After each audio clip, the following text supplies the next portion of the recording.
Hello, everyone, and welcome to the Cinematic Schematic, the official podcast of the Cinematropolis.com, your home to thoughtful conversations on film.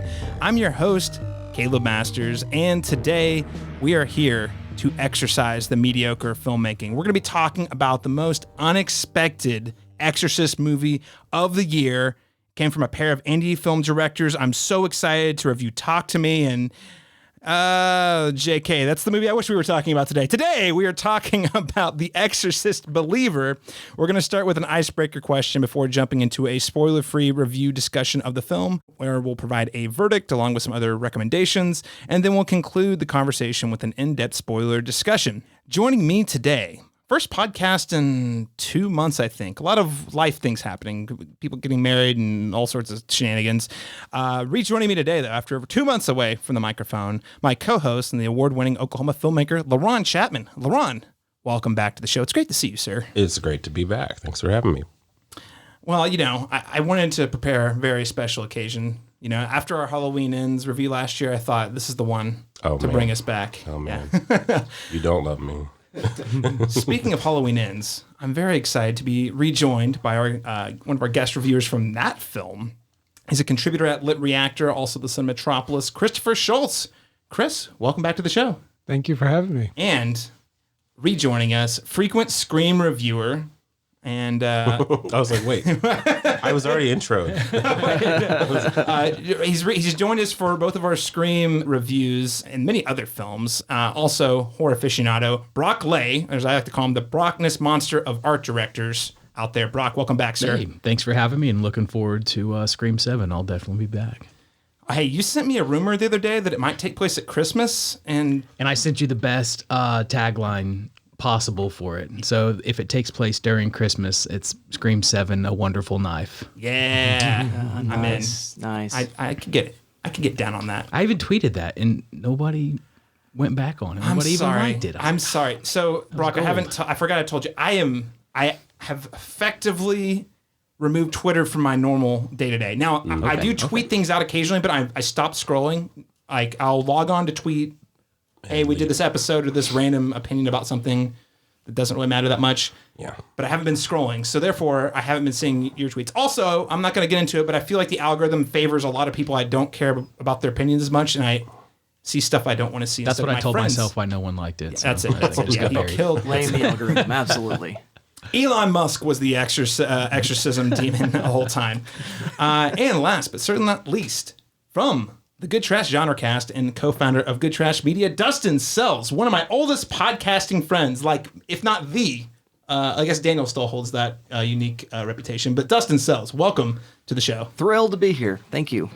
Well, Dustin, I know you love horror movies. I do. And I sit here every year, I'm like, okay, when are we going to get to a horror movie that I feel like Dustin would actually be into? And this year I went Exorcist Believer. So hopefully we'll find out, but hopefully it piqued your interest at least somewhat. Hey, listeners, before we get into today's conversation, I wanted to note that if you're listening to the show and you enjoy the conversation, make sure to support us by subscribing and leaving us a rating and a review on your preferred podcast app. That's most important with Apple Podcasts and Spotify. Follow, subscribe, rate, and review.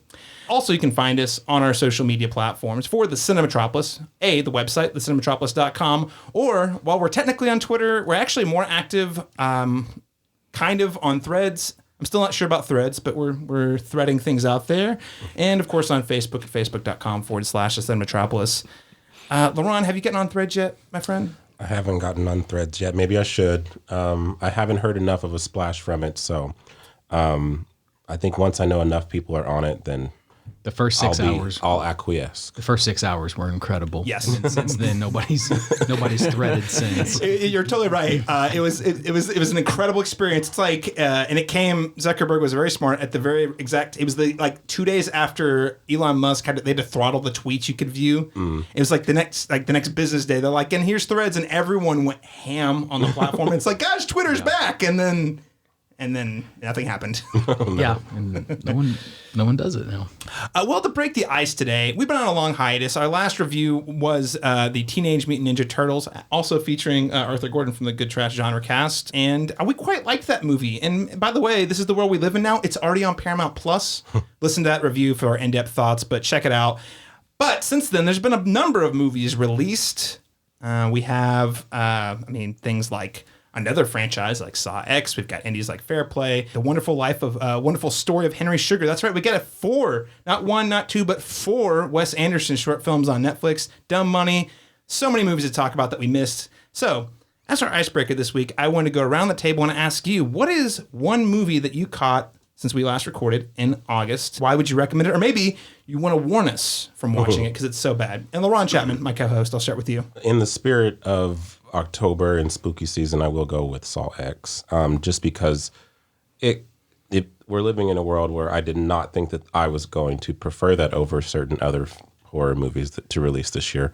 And with it being the 9th entry, or the 10th entry, 9 entries before, I'm surprised with how much detail they gave to character, and to say that it's nuanced and there's subtlety in a Saw movie just seems very, kind of bold right there, and so I was surprised by the first 30 minutes. Just, we're not getting our traditional, that traditional vibe, It doesn't feel schlocky. It feels like, okay, we're investing, we're going deep in there.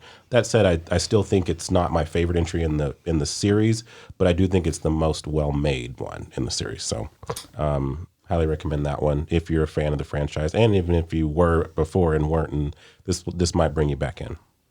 And the nice thing about it is, I should note, Saw known for having an especially convoluted, complex soap opera-like storyline, which I'm a big fan of, by the way. Yeah. Saw X, Very streamlined. Very straightforward. You could just have seen the first one and watch this one and have no issues whatsoever in terms of following the movie. That's how simple it is. Yeah. We were walking out of The Exorcist the other night, actually, and I was talking with you and Brock, and I was like, it's kind of like they made Logan, but like with Jigsaw. It's like I know it's not set later, but it's very somber and character focused, and him kind of reflecting on his mortality. You're like, this is. And I've been saying it, and I to say that I'm rooting for Jigsaw is a really weird statement too. At least in this entry, I won't say every single one, but this one, I'm kind of like, no, I get it. His moral code is a lot more clear. In this one, because I feel like some people kind of just got like, is that the reason why? Do they deserve to be here? I don't know. These people, bad apples.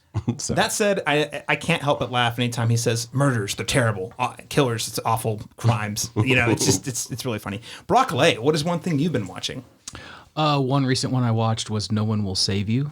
With Caitlin Dever, and for a movie, I did not anticipate there being zero dialogue save like one line, and it was very engaging. It was a great movie.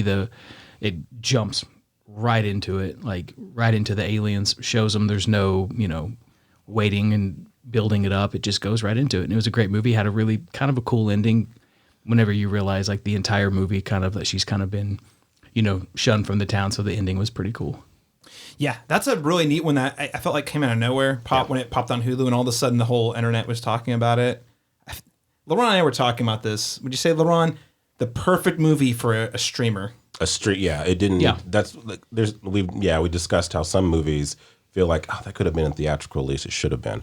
This one feels like it should have been a streaming film, and it works as a streaming film. I feel like it is definitely a be in your home by yourself watch because of the zero dialogue. I feel like it would be ruined in a movie theater with other people. Yeah, definitely. Yeah, really impressive. I think it's a great recommend. Now streaming on Hulu. Good recommend. Chris Shultz, how about you?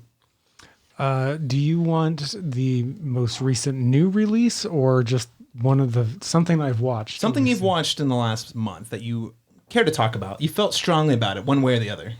So I watched Jennifer's Body for the first time. I've never actually seen it. And I enjoyed it. It was quite good. Can definitely recommend it. So it holds up, 12 years later? Yeah, 2009. Oh, gosh. Wow. It's a strange follow-up to an Oscar-winning Juno script, but it's still a lot of fun for what it is, Very I felt much like. so. Yeah. And it made me not despise Megan Fox, because I didn't before. And I was like, actually, she's got some comedic chops. She's good, yeah. That was her leaning into her type in a good way. I really wish she would have kept doing that, but But then I guess we wouldn't have gotten her in the Expendables 4. Hey, I bet you didn't know that came out. Hey, Dustin, you guys did a show once upon a time on Jennifer's Body, right? Did we do? I don't think we've done. Maybe not. It's come up on the show. It's Maybe, it's often Kirsten Thurkelson when she's a guest. Almost always, it's in her mix of recommends for a syllabus. Yeah. Okay. Yeah, it's a good watch, and it got the marketing. The marketing does not reflect positively on that film, but I think it's a lot smarter than it gets credit for. Yeah, for sure. Definitely.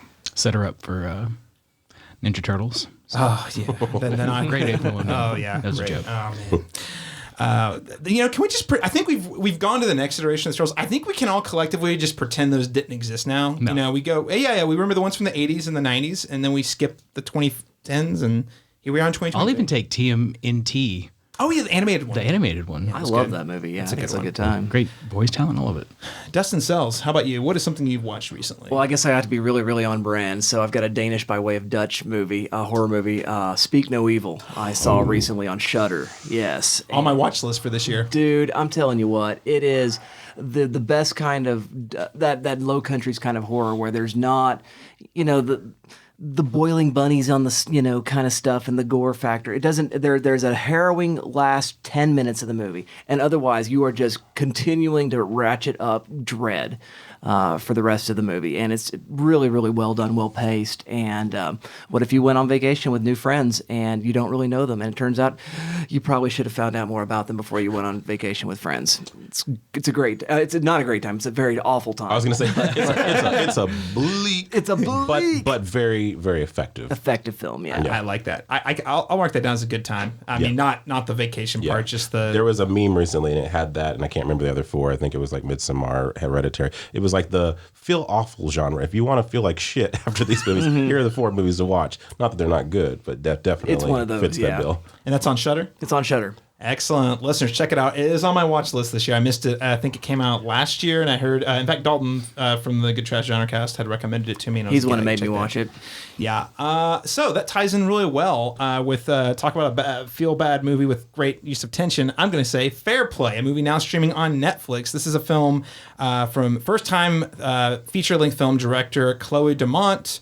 It stars, I'm going to butcher her last name, Phoebe Dynevor from Bridgerton, and Alden, I always pronounce his wrong, Ehrenreich, I'm saying that right, but the Han Solo, most famously from the Solo prequel. And the movie it's a couple. They both work for a hedge fund, a very cutthroat hedge fund, and essentially they're in love. There's actually a company policy that you can't date coworkers, but they do the whole secret love affair anyway. Movie opens with him proposing to her, and they're like committed to sticking with each other no matter what. And then you go to the office and see that the dynamics are a little different. The outward selves versus their inward selves, a little different, especially when, and I won't say which direction it goes, one of them gets promoted, and the other one is maybe trying to put on a good game face for it. Anyway, wow. The movie is super intense, great pacing, like ratchets it up, but it gets grossly uncomfortable by the last third, to the point to where if I saw it at a press screener in a theater, if I was at home, I might have got it up and started pacing around, because it's just like the places it goes, we're seeing how the bleeding in between work and personal life, it's just can get pretty toxic pretty fast, man. Gender politics and big time. Exploring the fragility of the male ego, I think is a big one. Also notable, the movie was produced by Ryan Johnson and Ram Bergman, among others. Anyway, just want to say kudos to Ryan Johnson for leveraging his name and brand and platform to really, I think, try to elevate filmmakers who might not have had a seat at the table. Because I think this came out at Sundance. Yes. I've been hearing about it for like months and months. I'm like, when is it coming out? Like they keep teasing it, and finally it came out on Netflix. It was perfect, so it came out at the right time. I gotta say, I really enjoyed reading your review on Threads. Sponsored by Threads. I got that Zuck money. Okay. Listeners, what have you been watching? Let us know by emailing us at thecinematropolis.com or hitting us up at any of those social media channels we mentioned before. But without further ado, let's get into our spoiler-free review of The Exorcist Believer. What do you think evil is? I'll tell you what I think it is. We're born in this world with hope and dreams and a desire to be happy. Dad? Something's going on with my daughter. No! No! It's happening to my daughter, too. The devil has one wish. Wherever those girls went, they brought something back with them. To make us lose faith. I believe you can help get our daughters back. To kill it in us. And the devil never gives up. According to IMDb, the Exorcist believer is described as when two girls disappear into the woods and return 3 days later with no memory of what happened to them, the father of one girl seeks out Chris McNeil, who's been forever altered by what happened to her daughter 50 years ago in real time. The original came out in 73.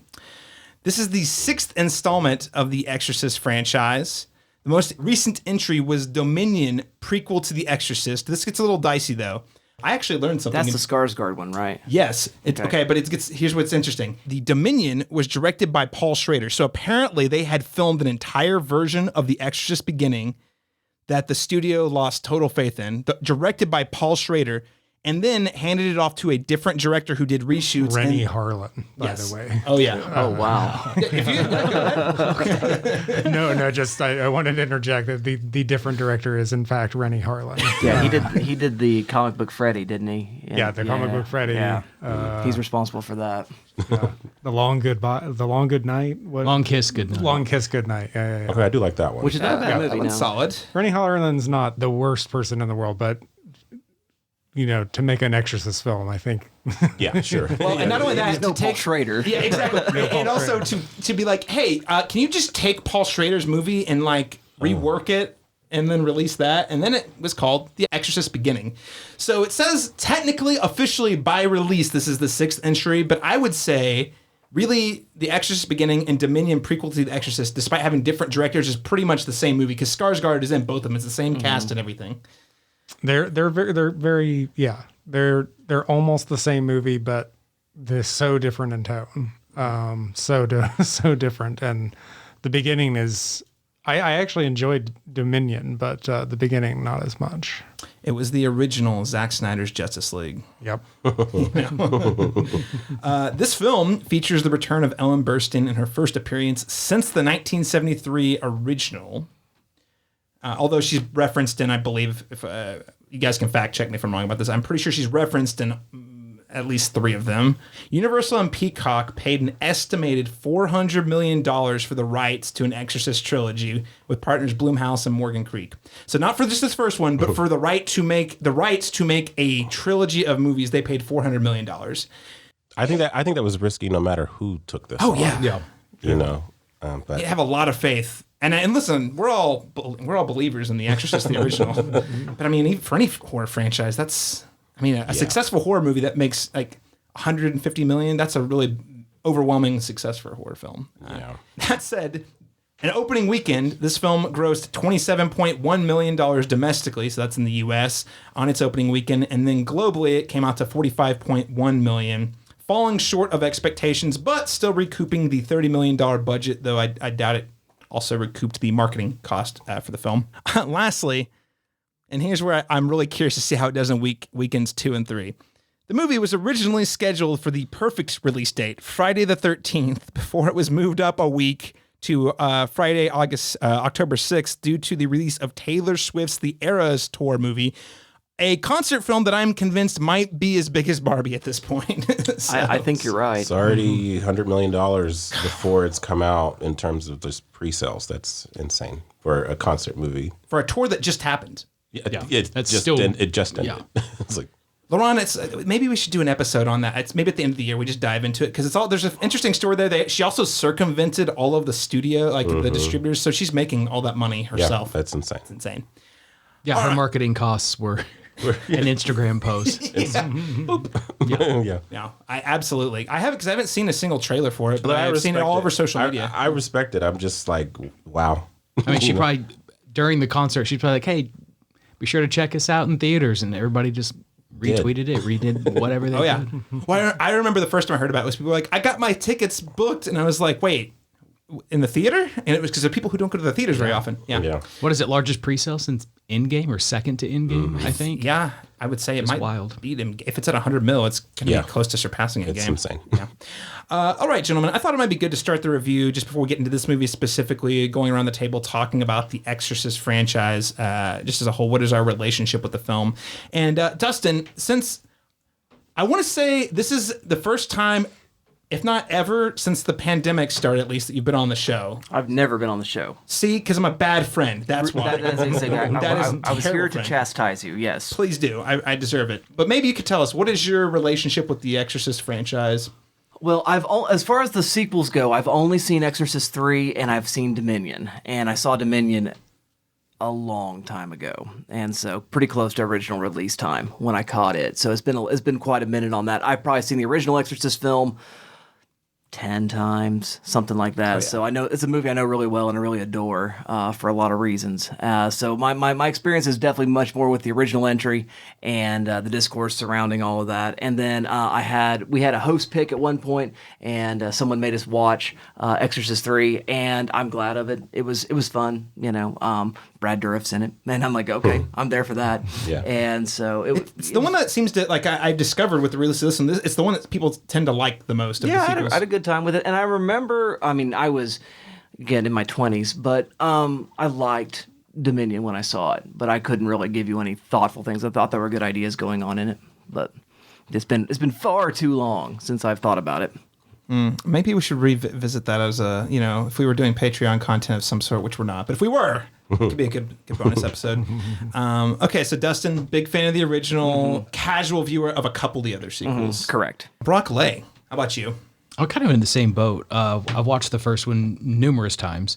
I was a kid growing up with a dad who loved horror movies, so he would always talk about stories of him seeing it in theater and, going home and just being scared. And so we would watch it when I was far too young. I would watch it and have always loved it. Saw 3 last week for the first time. Really dug that. Made a very shocking discovery that Patrick Ewing is in Exorcist 3 for 3 seconds. It has no dialogue, but he's like in a mental institution and just kind of sits there, and it's just like, what was the point of that? So that was kind of a fun thing to see. Again, Brad Dourif, Herschel from The Walking Dead's in it. I don't know, it was a fun movie, and nothing will ever be scarier than the deleted scene that they brought back of Reagan doing the spider walk down the stairs. The most terrifying image I've ever seen. So I was doing some reading on that. And do I understand the spider walk was not included in the very original version? It was like the re-release version, right? Yeah. Okay. That's really cool. Yeah. Oh, I guess I forgot to mention, I have read the book. Oh, okay, good. Yeah. So Yeah, that is important. That's important. Christopher Shultz, what is your relationship with The Exorcist? I've also read the book. I've seen the original many times. Kind of prefer the director's cut with this. I mean, the spider walk is essential, I feel like. So love that that's back in the I think it's called The Version You've Never Seen was how it was released. Back when they had cool subtitles for the DVD re-releases. Right? Yes, yeah. I did see it in the movie theater when they re-released it back in 2000, I think it was. Nice. So, and I've seen all the sequels as well. So, Heretic is hilariously bad. It's just a very good time watching a very bad movie. But I do have high praise for Exorcist 3 as well. And also Dominion. But again, the beginning, not as much. I feel like it would be hard to love both Dominion and the beginning. And also the beginning got, and again, having not seen it, it flopped and got just trashed by critics at the time. It's a Rennie Harlan movie. And again, that's not necessarily a bad thing, but when it's The Exorcist, it's not necessarily what you're looking for in a movie. A common theme in which we might talk about a little more today, in fact, you could say. Yeah, definitely. LaRon Chapman, what is your relationship with the Exorcist franchise? So my introduction to it was in theaters when it came back out as The Version You've Never Seen. Even then, to me, as a horror hound, just like, for me, it still was very visceral and exciting. And I understood its its placement as one of the scariest movies of all time, because it works on an emotional level that some horror movies don't. And I think that because it grips you, it gets you involved in this family and this mother-daughter dynamic, you really do care about what happens, and so, and then even special effects for the time, that still just are very, unsettling, even then. The additions, I go back and forth on whether I like the theatrical or the director's more. I like this, obviously the spider walk, but there are some things I think could have been scrubbed out that I think are a little, hokey or kind of cheap, with some of the like adding symbolism on the wall, like that was a little unnecessary. But the face, like on the hood of the oven, a little bit on the nose, like. But it was probably cool at the time, but it feels gimmicky now, I guess you would say. But I agree with you with the sequel. I just I hate it, but I hate watch it. You know what I mean? Because it is entertaining. You know what I mean? Like, but it is not good. Like so, and tonally way different. The third one I hold very high. I feel like I've seen Dominion in the beginning. I couldn't distinguish the two of them. It's been way too long. But the original is the one I have the closest relationship with, and the one I've seen the most times. So. Yeah, man, we got to do a Dominion episode. Just knowing the fact that I had no idea that Paul Schrader had made an Exorcist movie. Whether it might not be good, but Paul Schrader, come on, yeah, it's got some good stuff going for it. Honestly, it's worth a watch. Worth a watch. Yeah. So, I basically didn't watch any of these for real until college. Now, major caveat: I did watch them in high school on television during AMC's Fright Fest, which is. If AMC is still a network, is still on, right? Probably happening right now. So that's to say, I watched 1, 2, and 3. 1 I watched twice, but it was a TV edit. So a lot of it, I just feel like it kind of kneecaps my experience because there's a lot of hokey stuff, or sometimes like really critical plot things that are just cut out for time. So I thought it was really, really scary in terms of the visceral thrills. A thing I liked about it were the time we spent with the characters. Especially at that age, I was expecting it to be like a, Halloween Michael Myers, like the killing starts immediately. But it was really cool to be exposed like a slow burn. Now, that said, I did come back to the first one, the version you've never seen, the DVD re-release. It wasn't a Blu-ray yet. So I watched that in college, and it did have the spider walk in it. And I thought it was just an impressive film overall. I cared a lot about the relationship between mom and daughter. I cared a lot about the priest. Just seeing how these people are all kind of on their own journeys and they just happen to intersect in this moment. I thought it was really powerful. And just frankly, it's terrifying. I understand why my mother insisted I never watch it because it's a pretty scary movie. The vibes, the idea of just a little girl being rendered completely helpless by demonic forces. Anyway, great horror, great film. Wish I'd had time to rewatch it before this podcast. It is currently streaming on HBO, And Max, the one to watch for HBO. And they just released a 4K of it, so Ooh, I'm just saying. And also, frankly, in honor of William Friedkin, that's another one I need to rewatch between that and Sorcerer, the movie. I've seen that movie numerous times, but just great films. Yeah. And frankly, I'm kind of, I'm sure William Friedkin was spared from having to watch this movie. So with that said, let's just get into our reviews of The Exorcist Believer. And Christopher Shultz, I'll start with you. What are your overall thoughts on The Exorcist Believer as directed by David Gordon Green? I didn't hate it. I didn't hate it. I didn't love it. It's not a poorly made movie, but honestly, I found it to be kind of boring most of the time. It was just kind of, you were just mentioning the characters and talking about how how rich they are in the original Exorcist. And I just wasn't getting that with this one. Leslie Odom Jr. is very good in it with what he has to work with, but he doesn't have a lot to work with, and neither does really anyone else in the film. Ann Dowd in particular. She just seemed fairly one-dimensional to me. So yeah, for the most part, I just kind of kind of just didn't care. Which you could argue is a worse crime than being very bad. Yeah, exactly. I mean, at least very bad is entertaining, but this I'll rewatch the second one because it's so bad it's worth seeing again. Exactly. I don't have any plans, but yeah, we're not there. Let me not. Like you say, Let me not steal my hand too soon. to the point of it being boring, I was embarrassed because I respect LaRon a lot. And there were times where my chin was hitting my chest and I would have to jerk back up because I was damn near fell asleep because I was so bored. Yeah, that Brock, tell us more because so me, LaRon, and our friend of the show, Ethan Gwynn, all caught this at a 9:00 showing at the AMC Dolby Theater, which, by the way, was weirdly empty for a Friday opening night. It was very bizarre. But tell me, what did you think? Well, of the film? you say 9:00, so I'm like, was it so boring that I would fall asleep, or am I just getting that old? No, it's pretty to where boring. I would fall asleep during a movie.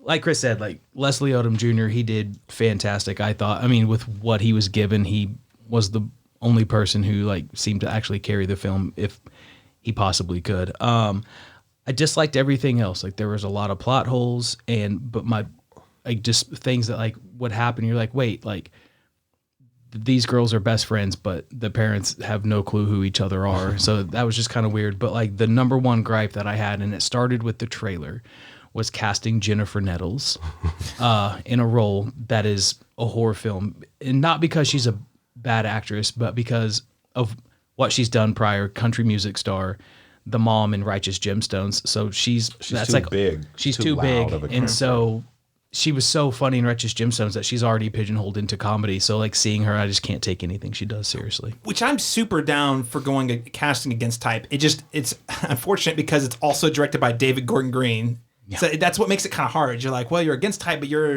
it's a similar vibe, even though it's a horror. It's got a similar cadence and consistency to it. It just feels off, right? Yeah. Yeah, I couldn't help but think about her character from Righteous Gemstones the entire time because, the accents are similar there. So I'm just expecting her to start laying into John Goodman at some point. John Goodman shows up as the last Exorcist. Uncle Baby Billy, Uncle Baby Billy. Baby Billy's exorcism Bible bunker. elixir. You know what? This movie, I didn't think this movie could be saved, but you know how we just put it? If they somehow turn this into a crossover with the Righteous Gemstones, I think it could almost make it all worth it. If Leslie Odom Jr. wins Billy Baby's Bible Bunkers, The Exorcism will be a success. Oh, it's amazing. I just finished season 3 like a week ago. So good. It's so good. I've never thought I would tear up at a Righteous Gemstones episode, but I did. They have it's at least one episode a season. They got a good, like, just bring it in, like, we feel for them. They did it well. They did it well. Dustin Sells, what was your thoughts on The Exorcist Believer? I'm pretty close to Chris, maybe just a hair warmer, but I generally I thought it was fine, and which means I don't hate it. I think it is what it is. It is an exorcism movie. It sets up that plot in that kind of way. There's a couple of sort of red herrings, and I thought that was interesting enough to be fine, because you sort of want to expect the Haitian voodoo or whatever's going on there in that original scene to be the reason or the source. And I don't think it's a spoiler to say that rug is pulled.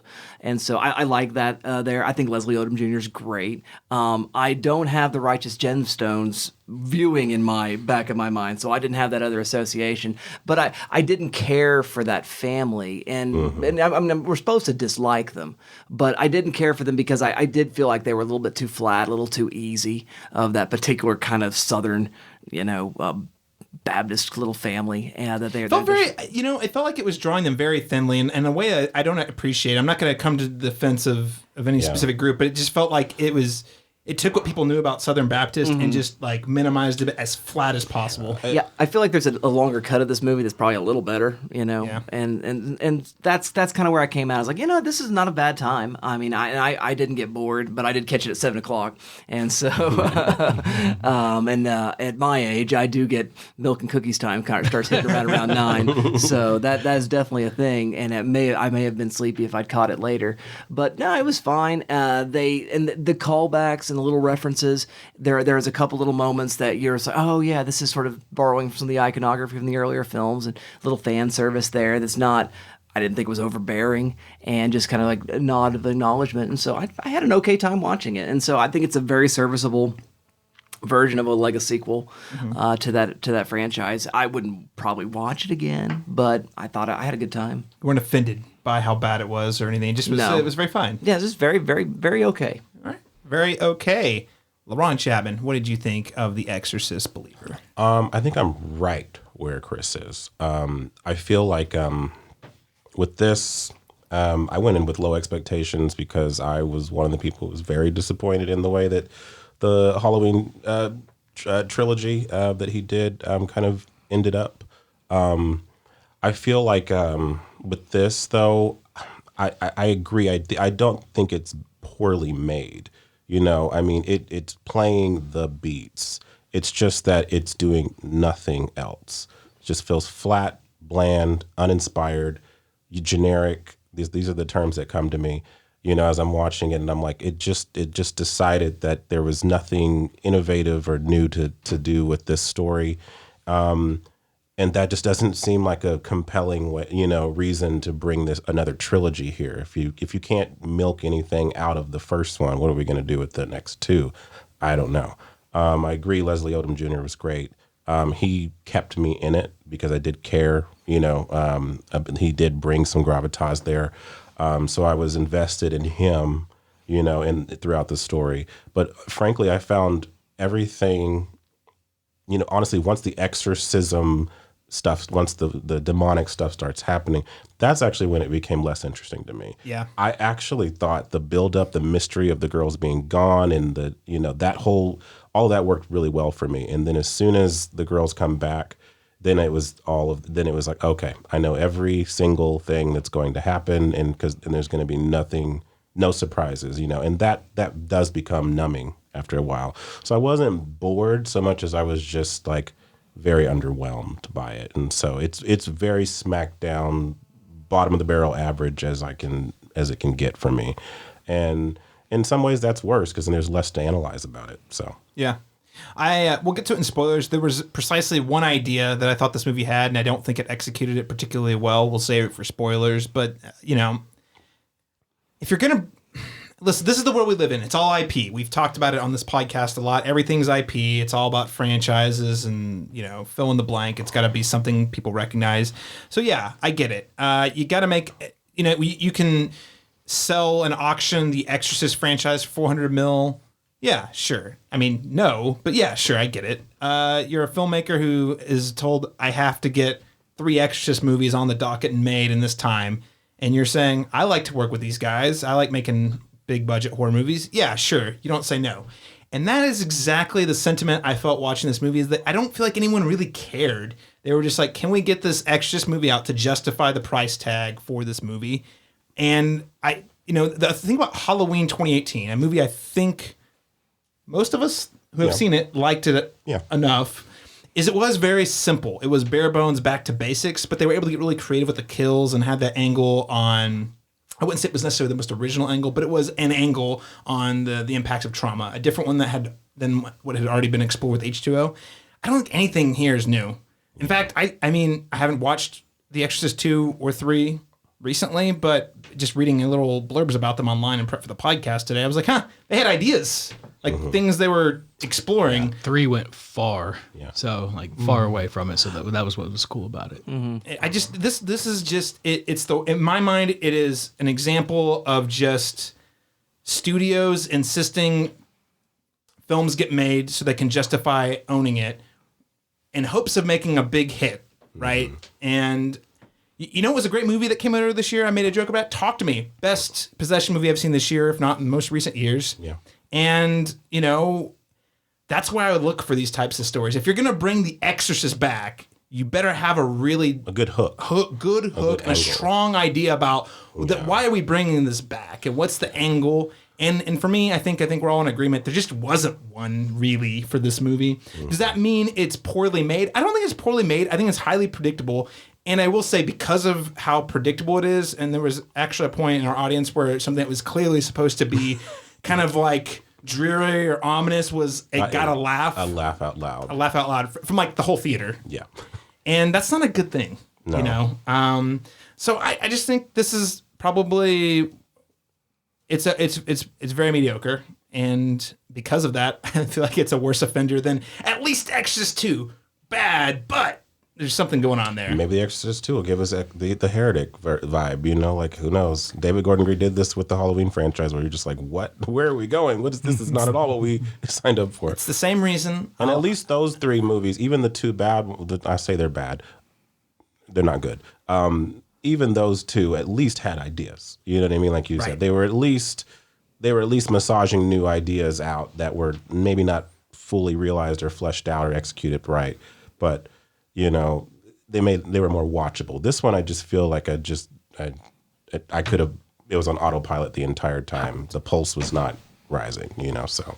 Well, and again, there are other stories out there who are innovating, and why bring this back if you're not going to have something there fresh to do? Yeah, or a passion or enthusiasm. Maybe David Gordon Green's a massive fan, and you can just feel how much he loves the story. And you know, there are movies like that. There are properties like that we've seen.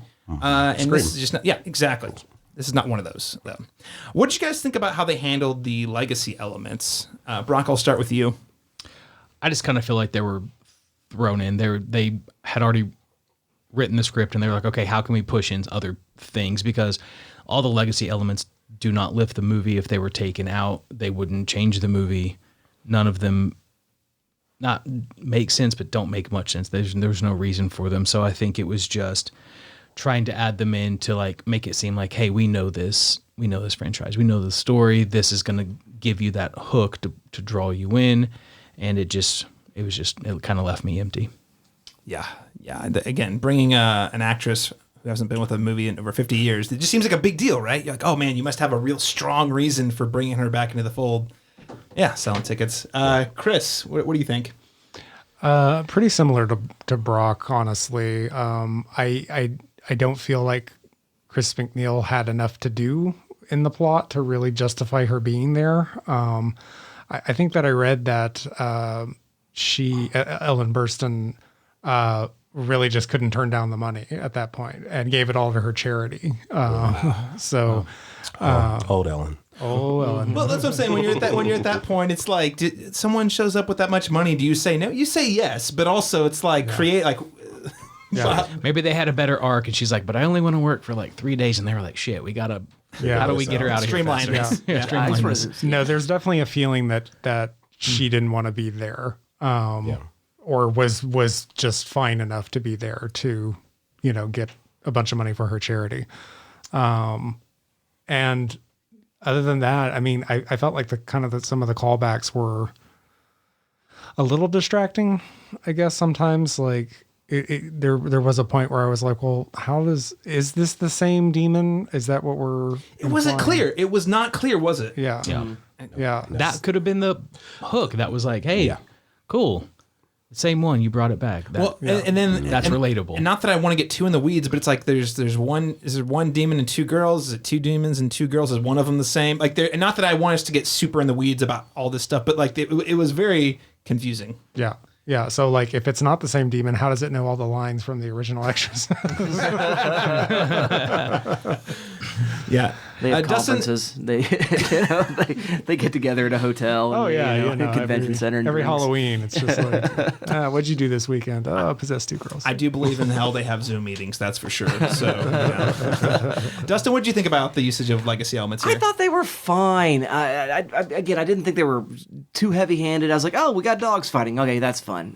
We just, the little bits like that, just little bits of iconography sort of sprinkled in, and I just went, oh, neat. Yeah, and I just kind of went on and kept watching this possession movie as it takes place. And so maybe I was just in a particularly charitable mood that day. I don't know. But I wasn't bothered by any of it. I was just like, oh, yeah, it's bits from the thing. And so this connective tissue. And if you didn't know it, it wouldn't make any difference. And so it seemed like it was doing the work of, you don't have to have seen all the other Exorcist movies to fall into this one, which is sometimes a problem with a movie, that you won't understand it at all unless you've seen all of its sequels. And so I thought, in so far as doing that was pretty successful as far as new audiences goes. It's not entertaining enough to bring a bunch of new audiences in, and I expect ticket sales to plummet quite a bit.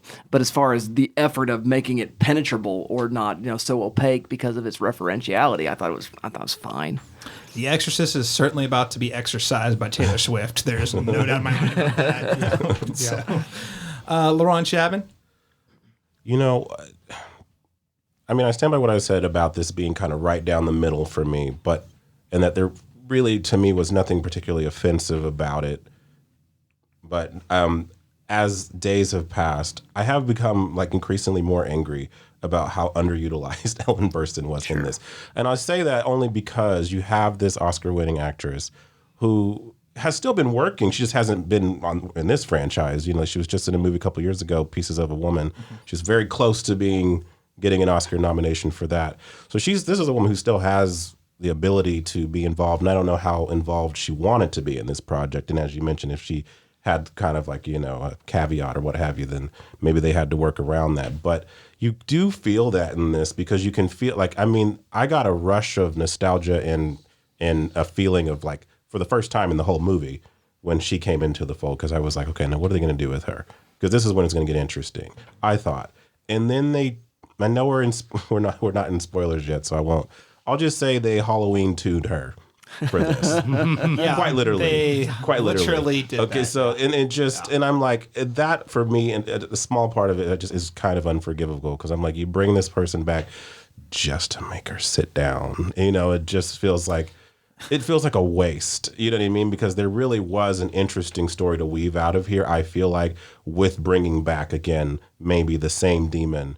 And now, it's possessed these two girls to get back to Chris McNeil because she was able to successfully purge the demon from her daughter. That would have been an interesting story. It was interesting. They called out in the movie, too, that she wasn't actually in the room when the exorcism was occurring. That's true. And I was like, see, maybe they could have positioned it like, hey, she saw something they didn't because she, you know what I mean? Like there was just a lot of missed opportunities, a lot of things like, oh, that's an interesting idea, but we're not going to do anything with it. And it would have been interesting to have her involved with that process in the third act. You know what I mean? Instead of Andow, maybe's character like that. I feel like a lot more that should have been done with her. And then it would have felt like that was more of a supporting role instead of like a glorified cash grab cameo. And that's what it feels like to me, in the story. Like, I wasn't offended with it at the time, but in retrospect, thinking about it, of what could have been, it's a little disappointing that she wasn't utilized better, because it might have moved this up half a star for me. But do you think Ann Dowd was a reskinned Chris McNeil?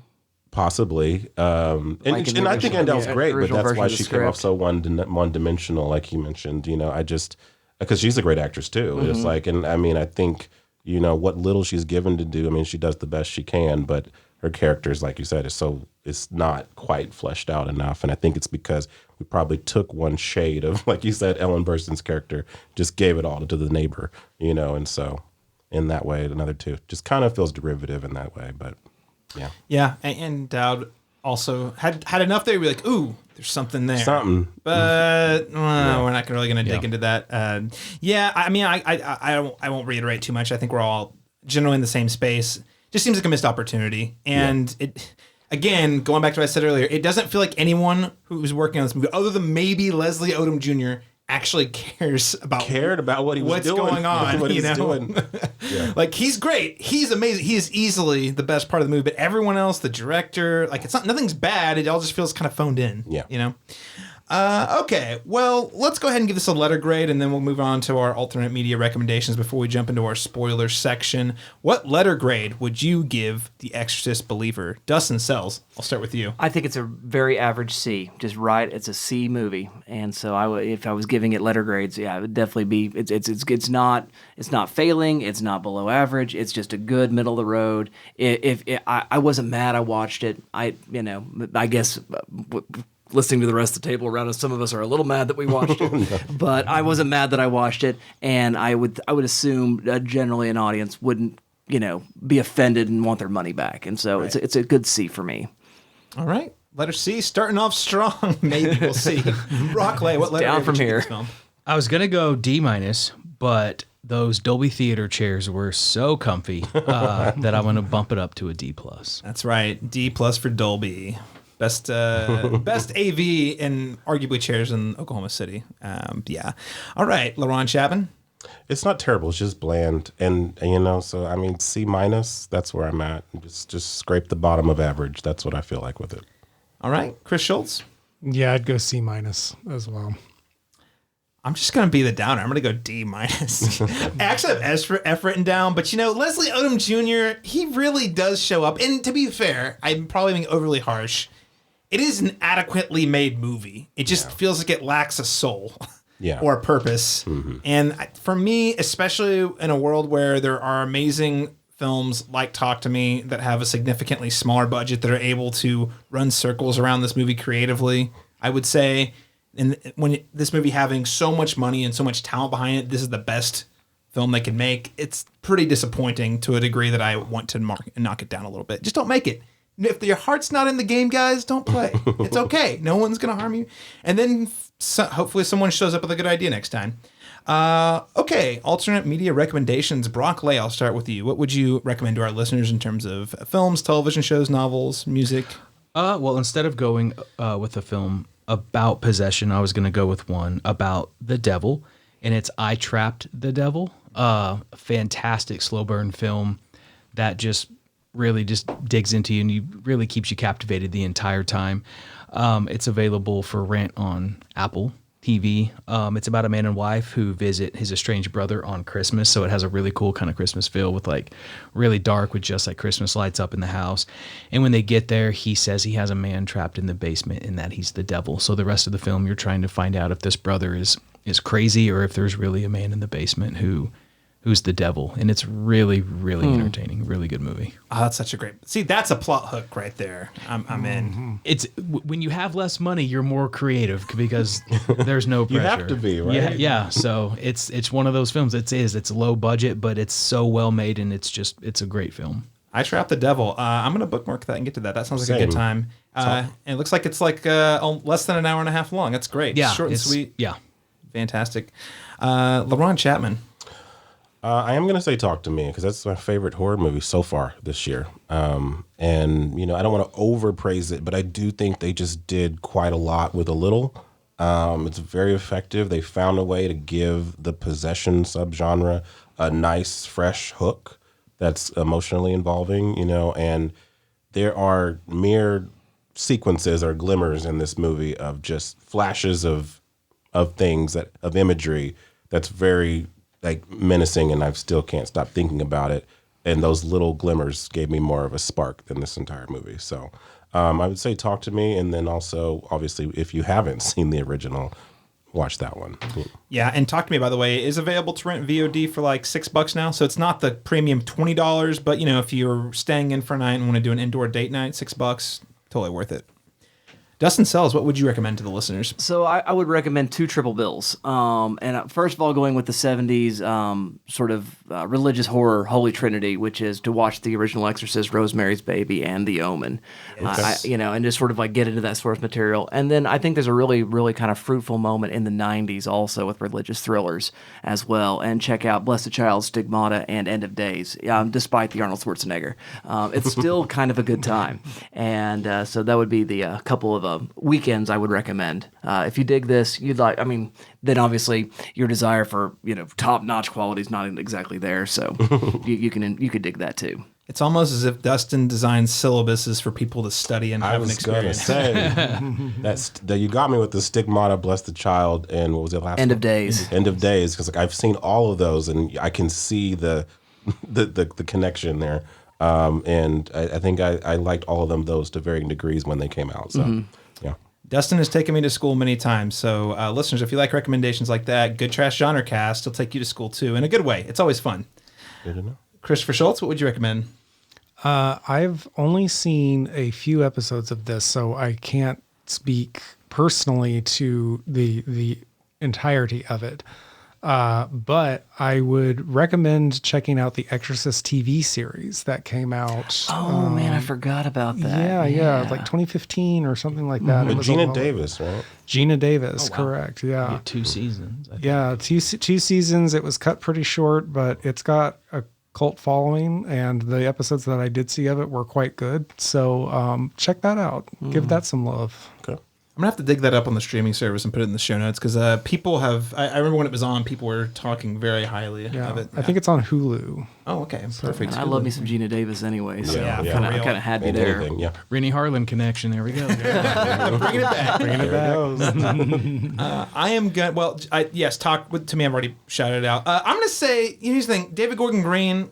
I don't want to hate on the guy. I do think the Halloween 2018 was really solid for what it was, especially because the back to basics approach. Podcasters got more screen time they'd ever had up until that point. But that said, I just think this is 3 strikes and you're out. I think he just needs to go do what he does best, which is The Righteous Gemstones. I think is a fantastic show. Me and my wife Lauren have literally just finished watching. We spent the last 3 months whenever we can watching that show, half an hour long episodes. It's like I think the best way to pitch it would be Succession, but mega churches, as written by Danny McBride. And it's a great time. I'm sold. Would be the white family in this movie if they were better written and they went to this church. That would be them. For real. Yeah. For real. I want to reiterate, I think David Gordon Green is very talented and is really good at certain things, and Righteous Gemstones is one of them. And I also, removing, potentially problematic people, and the list is growing, but This Is the End, a movie I really like quite a lot, poking fun at celebrity culture, also dealing with devils and whatnot, into the world sort of things. And lastly, I would recommend a film, The Wailing. It's a Korean film from director Na Hong Jin, now streaming on Amazon Prime for those of you who are subscribed. Highly recommend from overseas. Great film. All right. With that said, let's go ahead and get into our spoiler section for The Exorcist Believer, starting now. I just like to talk in tongues, stroke me with your holy arm. I'm ready, come. My head spins right round, mommy, right round. Knuckle record, mommy, right round, right round. My head spins right round, mommy, right round. Knuckle record, mommy, right round, round, round. The one thing that I walked away from this movie saying, there was an idea here that I was really into. It was this cross-religion exorcism, which, by the way, this movie's titled incorrectly. There is not an exorcist. There are exorcists, and none of them are the main one, by the way.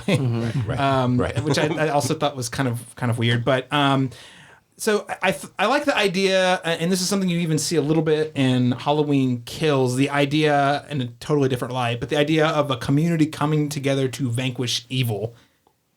It's the angry mob in that movie, Evil Dies Tonight. What did you guys think about this? What do you think about his intention or the idea behind making this shift into a more universalist approach to an exorcism versus making it strictly Catholic? And Dustin, I'll start with you. Oh gosh. Oh, so yeah. I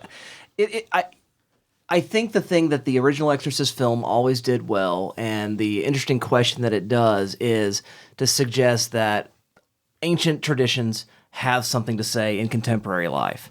And so by doing that and then affirming that there are other ways other people might progress in that tradition, and having representatives of those different sort of versions and groups of this to do that, I thought was really, I thought it was interesting. I thought it was fine. I thought it was fun. I really wanted to know our sort of various groups a little bit better. I mean, I don't need some sort of mini catechism like this is how a Catholic does it, and this is how a Baptist does it, and this is how a Pentecostal would. I don't need that, but just a little bit more about those people and their understanding and the particular piece of, because a lot of this is in the novel of the first film. A lot of it is the ritual itself can be healing without there necessarily being any sort of spiritual force involved at all. And so finding those pieces of the ways in which a Pentecostal would approach this, or a more Baptist kind of approach might be sort of a generic evangelical, I guess is what you might call that group, rather than Baptist per se. But the way they would do those, I wished it had more of that kind of thing to it. And so, yeah, I thought that was the only idea for the most part as far as ideas go. And it was a pretty good one. I just wish I knew more about those characters and what exactly those traditions bring. The most fleshed out is that sort of African tribal sort of medicine combined with Christianity that's brought in. Which hers is more like a pagan, sort of. Right, but she invokes the Psalms and the blood of the Lamb and that kind of stuff, and so it seems like the sort of syncretistic kind of Hers seemed to be the only one in terms of the moments the movie gave those individuals. She's the one who seemed to get the most air quotes action in terms of flashing. And she was the one I was most interested to get to know more. Yeah, for sure. Of the supporting throwaway characters. Yeah, She just shows up. because we had almost enough from her. Like, because we met her a couple times, and not near enough for the rest. Was sort of my thought there. Yeah, I would say I'm spot on with you. I think that's my bigger problem. It's not that I need to understand the ins and outs of the belief system or how the air quotes mechanics of an exorcism works. But the thing about the first film is you really know the priest very, very well. I mean, gosh, it's over an hour into the movie before there's any sort of actual exorcism type activity, and it's because you're spending so much time with those characters. And I know when you have a broader cast, you're not going to get that same amount of time. But is there any way we can give all those people like a real scene? Again, I think it was Baptist, maybe it was just evangelical to be more general, but the church guy had nothing. He literally was just showing up there. He started saying the Lord's Prayer at one point, and that's all we got. Yeah, and you're our superhero. You're our spiritual avenger. It just felt very tacked on. Yeah, Lauren, what did you make of how they deployed this? I very much echo what both of you said. It's the one semblance of an interesting idea that's just not fleshed out in this, and I think that it goes back to thinking about what could have been in this story. Like you have these, obviously a thread of an idea that's interesting. Why didn't you lean into that instead of falling back on what felt safe or tried and true has already been done? Because when you take no risks, you know what I mean? It feels like, well, again, what was the point? Like you don't come back just to do the same thing. You come back to do something new.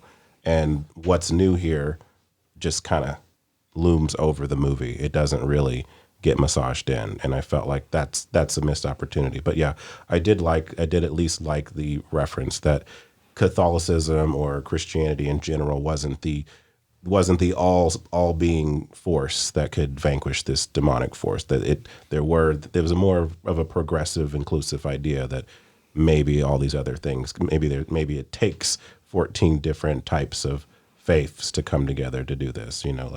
That's interesting. Wherever you stand on the belief system, it as an idea for the story, it would be interesting, I think. But yeah, definitely a lot of room to explore. Again, more ideas. Brock, what did you think of this approach to exorcism?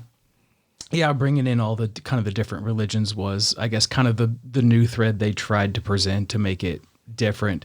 And you have Leslie Odom Jr., who is no longer a believer because of what happened in the opening scene, and then you have kind of the pagan stuff that they're doing, and then you have the family who, of course, goes to probably like a Baptist church, like we were saying, and it's just in that moment your faith is not wavering, but like you're just worried about what's in front of you, which is your child, and so it's them relying and trusting on other religions that they've never really kind of thought about getting into. And it's just like, whatever works to save my child. So it's kind of them just having faith in each other, even though they all believe different things, just whatever works to save, the souls of these kids. And I thought that was the one kind of interesting thing about it. Again, they just didn't go deep enough, but it's just kind of not abandoning what you believe, but willing to look into other religions and see that there are good in other things that they're just trying to help as well. So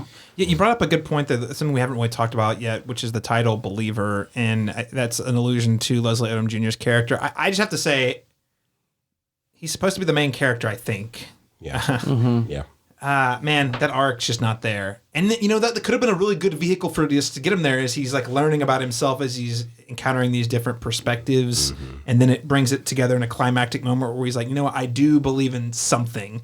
But at the end of the day, the only reason I'm led to believe he believes in anything is that, some crazy stuff's happening right in front of me, so I guess it's real now. You don't really, I didn't feel this like, I think of things like, Signs we were talking about. That's that movie is about a man restoring his faith, not finding it. But I mean, the idea that there's a clear beginning, middle, end to this person's journey, I felt like it was missing. What did you guys think about that? In terms of how fleshed out it is for lesbian. Yeah, I feel Did you buy it? No, I didn't buy it emotionally. I get it on paper because it's clear that's what they're trying to do. It's clear. It's very obvious, I think, as soon as we learn he doesn't have faith. Okay, well, this movie is going to be where he comes back to understanding, like, okay, you made a believer out of me. But I feel like that's phoned in. I feel like that's very, very just kind of streamlined to the point where it's not, it doesn't have the impact you want. When that moment does happen, I still don't believe that. You know what I mean? I'm still not convinced. At least not. I'm not invested in it in that moment. So, But I think that could have something to do with just how the film is structured and how so many things aren't really fleshed out.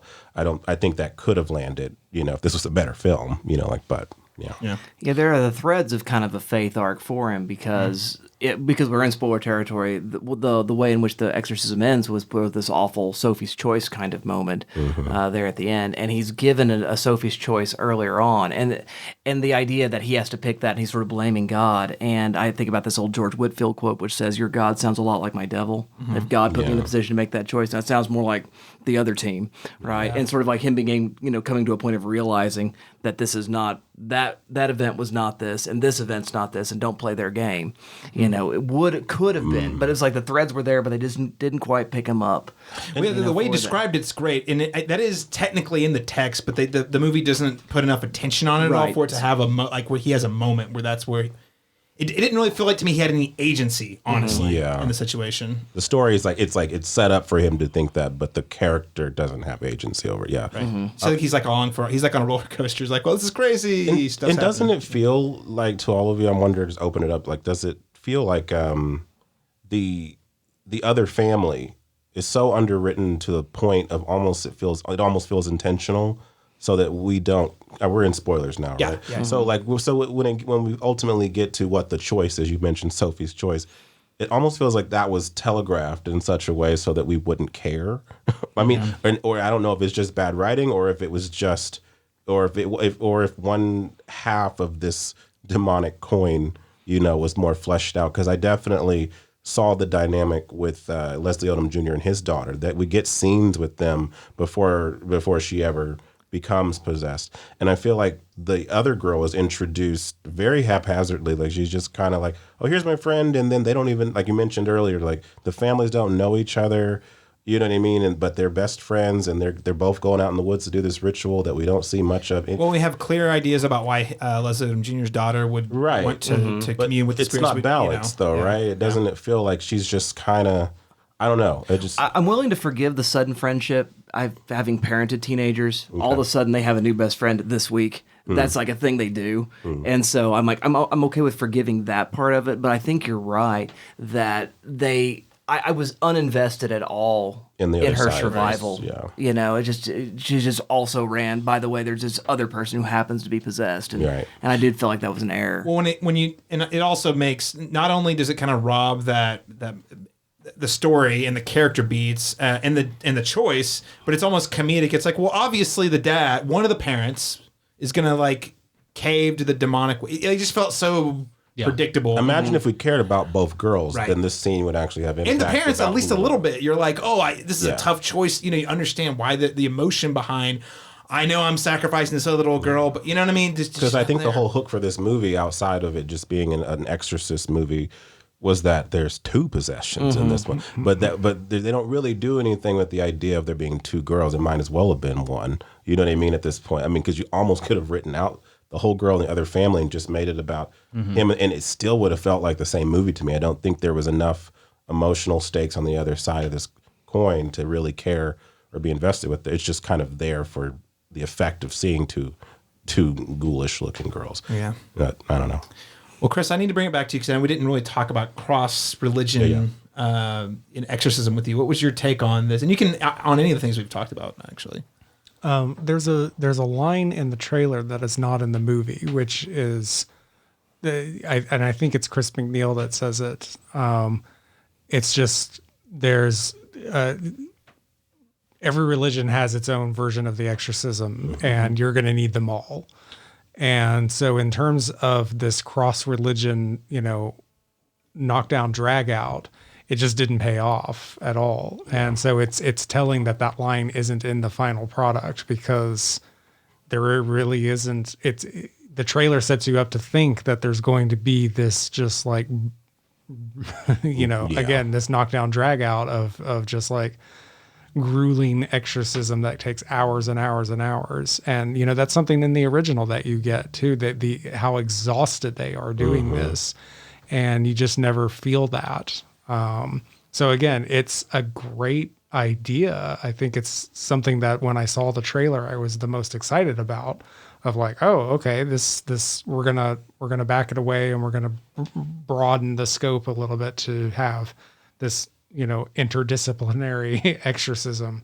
And again, it was just the payoff of it was just so weak. Again, you had the one pastor who just kind of is there and says some Lord's Prayer here and there, but he just is literally standing around.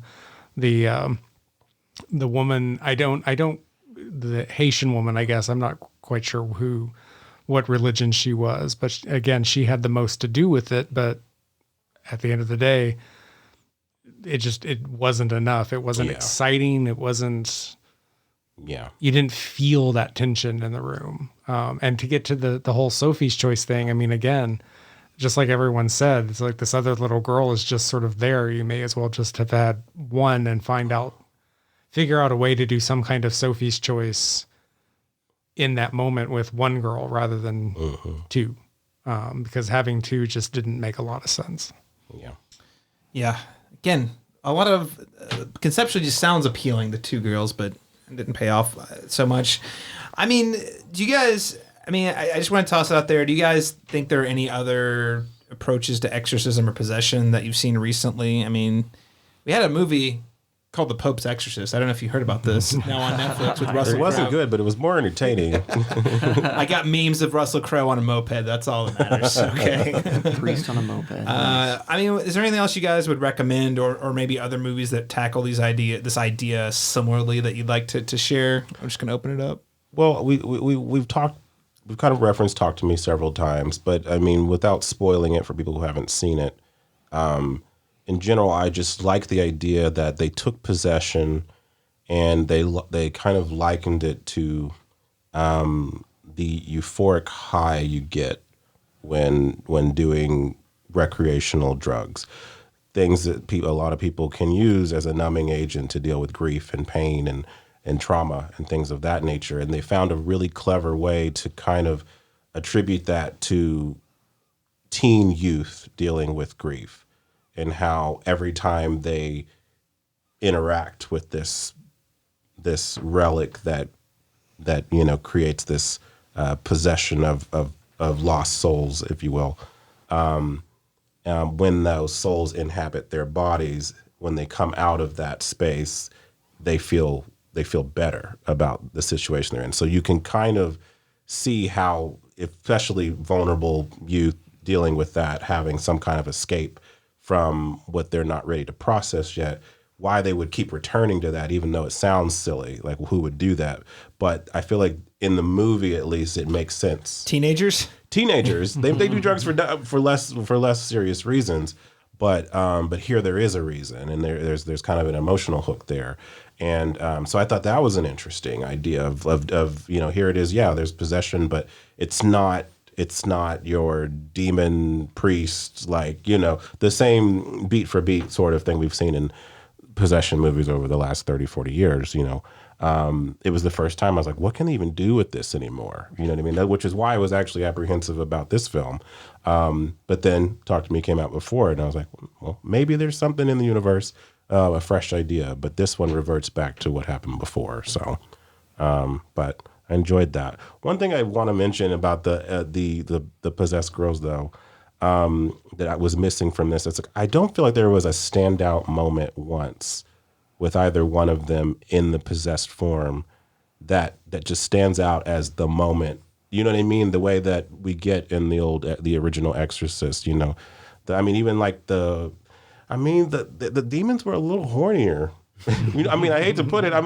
But sure. They were. There was a sexual violence aspect added to it that made it so much more unnerving and uncomfortable. And I just feel like these kind of just play the, you know what I mean? Like they kind of felt like they were asleep half the time. Yeah, just kind of lethargic and whatever. Like, there's a couple of lines. Yeah, they look gross. Like the makeup's okay, but I feel like there was a moment, there was an opportunity there too for the demons to have a lot more to say.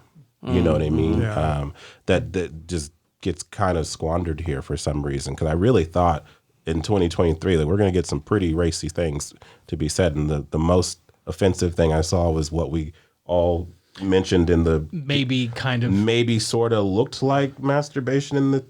Oh, we had a conversation church, afterwards. yeah. The three of us were like, "Is that masturbation?" And I was like, "Are we going there?" And I was like, "Okay, we're in a church. She's masturbating, kind of, maybe." And I thought the beat drop was gonna say something or do something to, but we don't even touch on it. It's just they're afraid to touch these subjects, and it's just like the what was it, 73? Yeah, 73. Like they did it there. You know what I mean? So well, it's just funny. It kind of goes to show you how things have changed in since the 70s in terms of like what studios are willing to back. Because I know you say you're expecting something edgy and racy, which is what you would expect from a follow-up to The Exorcist, which in the 70s was, as directed by William Friedkin, was that. But it's everything's so sanitized these days with these big studio films. Everything from superhero movies to horror films to comedies. What few comedies we have, it just it's like they're afraid to offend people, I guess. And I don't know if it's that so much as we're more careful with child actors. I want to come to bat a little bit for it because I mean the things that Linda Blair had to do. She was like harmed irreparably, from what I understand. Yeah, and so I would suggest that you get an actress to do this kind of thing, and they are 11, 12, 13 years old. That can be really scarring. Sure. And so I mean, it would be a hard call to make them be more blasphemous or more overtly, scatological in some sense. So yeah. Speaking of Linda Blair. Oh, yeah. Good segue. Well, is there anything else anyone else wants to say about other possession movies that we just want to call that have been more interesting? I want to mention John Lindquist's novel for Let the Right One In, which is a vampire story, which you don't get much of this in the films, but it's very much whatever happens when a person is infected by the vampire thing. It is a sort of a co-soul possession in the novel, and you sort of see a bit of the battle between the will of the one person versus the will of the vampiric force. And I think that being inside that head, and again, a novel can do this, but in a way that a film can. That's probably why the two American and Swedish adaptations did not do this in the films. But I thought that was really fascinating, and so I'd recommend reading that book. The English translation is really good, and so I liked it quite a bit. Okay, good recommend. I have Hereditary. Just again, like kind of the possession. When the main actress, Toni Collette, when she watches her husband burn alive and she's distraught and crying, and then all of a sudden her whole demeanor just changes after she gets that possession, and then it's just nothing. So just that's one of the creepiest things is just how quickly you're gone. And so that movie's terrifying, and then I mean just the end of it and everything after that, where she's on the wall and you don't know till she moves.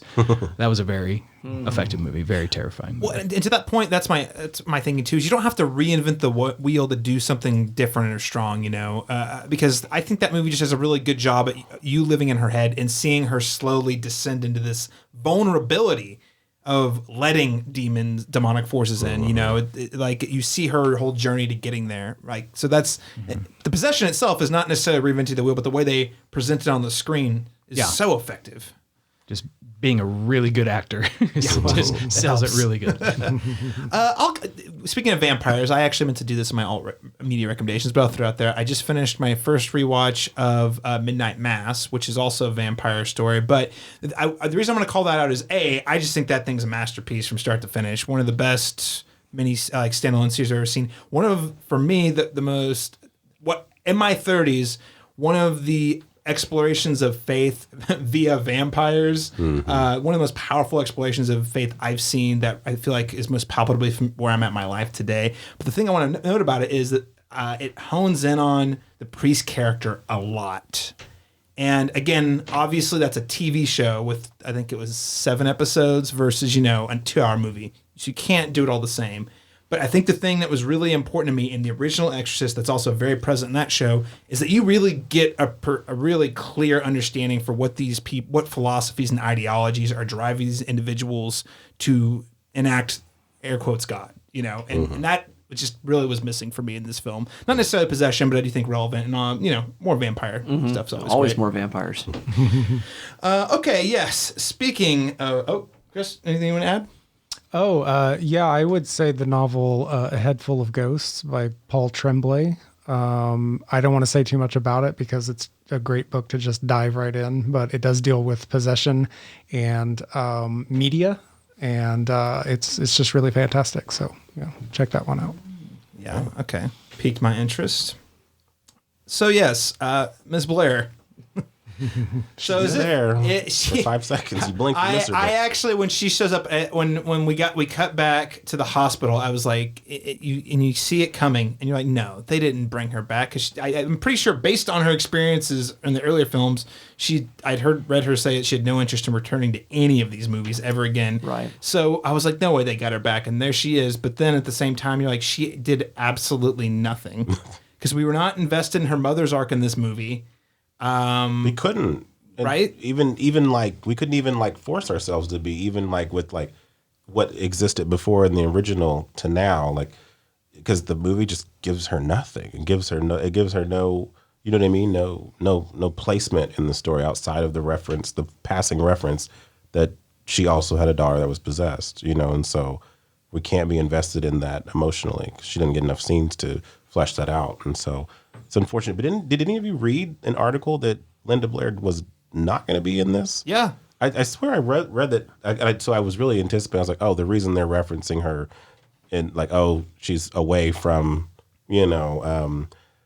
Chris Steele's character here. And they wrote this whole storyline about how she hasn't seen her since after the books. I just assumed that was their way of writing off the character because she couldn't come back for it. And then she shows up and I was like, oh. Okay, well, they got her for a day, half day, and they probably paid her an absurd amount of money for the half day just to do that one moment. It kind of made Chris McNeil unlikable for like kind of some of the stuff that like they presented her with, like writing a best-selling book about her daughter. I don't know, just talking about the two priests that like saved her daughter, and they're like, well, they wouldn't even let me in the room. Kind of just, I don't know, some things that she said just seemed unlike her character from the '73 version. So it was just kind of weird. Well, again, it's unfortunate because there's a there that we didn't go to, so it's hard to sympathize with it at all. It just comes across as kind of crass, surface level, like, oh, so you exploited your daughter for money and resent the priest for exercising her. You know what I mean? That's all we got, really. Yeah, seems kind of weird. What did this film get right or wrong about legacy sequels? And I say legacy sequel, this is a term that was coined by Matt Singer. Alongside the release of Star Wars, The Force Awakens in 2015. They've been around longer than The Force Awakens, but they weren't called a thing. It wasn't like a term. Or more popularly by Scream 5, they also recoined it a requel. This is definitely not a requel, though, because it's too different from the original. What did this film get right or wrong? Or maybe what do the best ones do that this film doesn't? Any thoughts? LaRon? I just feel like it didn't get any of them right. I feel like this is the worst case scenario. I feel like in terms of legacy sequels, in terms of bringing back these other characters into the fold and then wasting them. You know what I mean? Because at least with David Gordon Green, as much as I have issues with Halloween Kills and Halloween Ends, Jamie Lee still gets to be a badass in that series. You know what I mean? So she's still utilized to great effect, even if some of the films don't really hold up as well as I'd like them to. Here, I feel like this was fan service of the highest order, soulless cash grab. It doesn't feel like they learned anything, in that regard. So I'm not sure that this would be a good example of a legacy sequel. No. Yeah, and so you're saying big takeaway here is you got to if you're going to bring your OGs back, they got to be a badass at least. Because here you go. Scream is a great example where we do bring Neve Campbell back into the fold. She is kind of in Scream 5. She is still kind of a cameo, but she comes in at the most important part of the story, and she is given something to do. You know what I mean? Like, so that's an example where her and Gail, both of them weren't very, they don't get a whole lot of screen time to make room for the new generation of characters that they're trying to flesh out. But they are utilized in the moments that are the most effective, I wrote down Scream 2 as well. Not Scream 2. Yeah, because with Scream, it's personal. Like, right. And so they bring back Sydney because it's personal, like to her. And with Reagan in the 73, it's a random thing, then that it's just her. So it could have been anybody, but it's just a random possession. And that's the same with this. It's a random. So there's no through line. There's no personal matters that go with either one of them. So bringing her back, there's nothing really to tie it to. Because like with Sydney, like with 5, I think they were trying to pull her out, use those people to pull her back in, and that was the reasoning. And so with this, there's no reason for Chris McNeil to come. Yeah. There's nothing personal about it other than the fact that he just knows that her daughter had it too, and there's probably so that just kind of falls flat just right there. Although we do get that line that because apparently they've all had these PowerPoint presentations, they all show each other that the demons recognize her. Yes. You get that one line. You know what I mean? It's very vague. I've been scraping Reagan into the side of your desk this entire podcast. Oh, shoot. Okay. Chris, what do you think? Sounds like what does a good legacy sequel do that this film fails to do? Anything you want to add? I think a good one, kind of what Laurent and Brock have both been touching upon, is you bringing back OG characters, but giving them something really significant to do. And again, Sydney and Gail and even to some degree Dewey, although he's in it a little bit more than the others. They all have something they do. They have a very key specific role to play. And, they go to Chris McNeil because she's the expert, right? Like, and then she gets, we haven't mentioned this yet, but she gets blinded by a crucifix and then is in the hospital for the rest of the film. Because the movie was not great, every time we saw her in the hospital with the eye patches, I kind of chuckled to myself because I'm just imagining the day she goes into that shooting. It just seems so silly. Yes. She's like giving them advice from the hospital eye patches on. You have to go and do it's like this is what you used her for. I'm just feeling it feels offensive. That's the part that does feel. I thought she was going to go Johnny Depp from Once Upon a Time in Mexico and just. Well, see, it would have been crazy if she showed up. I don't know. At the last minute, it would have been cheesy, but it just would have. That's what I'm saying. I think if she wasn't going to be involved in the final act, then there really was no purpose for her to be here outside of a passing knowledge for the audience to say that, they're connecting the story. I wanted her to have the Clint Eastwood entrance moment, not the priest. Yeah. Oh, yeah, for sure. That would have been great. That would have been We even talked about that either, how the priest was also wasted. There was all this buildup about the priest is going to come, and then... Oh, actually, I can't do anything for you. I'm going to sit in my car and pray for you. It just felt a little... but that would have been a good entry point. Because he couldn't do it, you know what I mean? She steps in the last minute. Again, would have been cheesy, but at least it would have been. So it brings back the reskinned Chris McNeil aspect of it too. I feel like Ann Dowd was rewritten into this where Chris McNeil should have been. Yeah, for sure. But then the Linda Blair at the end too. It was. Again, it just sort of and then Linda Blair's here, and there she goes. Yep. Movie's done. Do you think they bring her in too? Do you think that they just throw so much money I wondered at her that they have to bring her in if now? she's like the torch pass on, for that.